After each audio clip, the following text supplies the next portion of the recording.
John Stossel, he's got a show tonight, as is always the case on Thursday night, and it is about the Fed, as in Federal Reserve. He went out on the street. He asked people if they even knew what the Fed is. Listen to this. What's the Fed?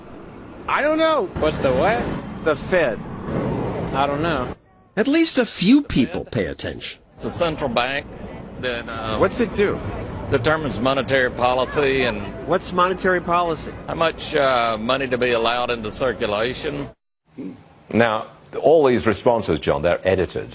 That last gentleman really knew what he was talking about. 50 who knew what it even was. Okay, your show is all about the Fed tonight, isn't it? That's Yes, what it is about. that's right. Now, I know a lot of libertarians, maybe the extreme part of the Libertarian Party, they don't want any Fed whatsoever. They don't want a Federal Reserve. They think it's a conspiracy. What say you?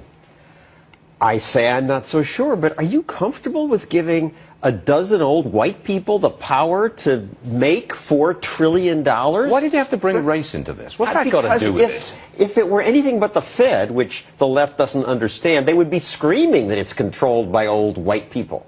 So I thought it was a provocative term. But It certainly was.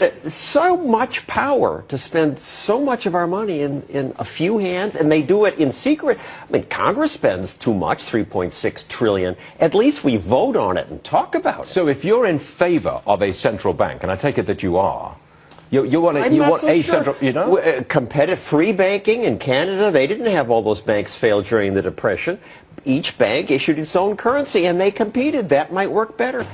Central planning doesn't work anywhere else in life. Man, you're right out there in the extremes. Well, I'm Wait just a throwing second. out the ideas. I know you are, but look, do you really want to go to the day when we have a bank in New York issuing its own dollar bills, and a bank in San Francisco issuing its own dollar bills, and in Des Moines, dollar bills from there, and they all lose value the further away you go from New York or Des Moines or San Francisco? You want to do that? You don't know that they would lose value. They did the last time we tried it.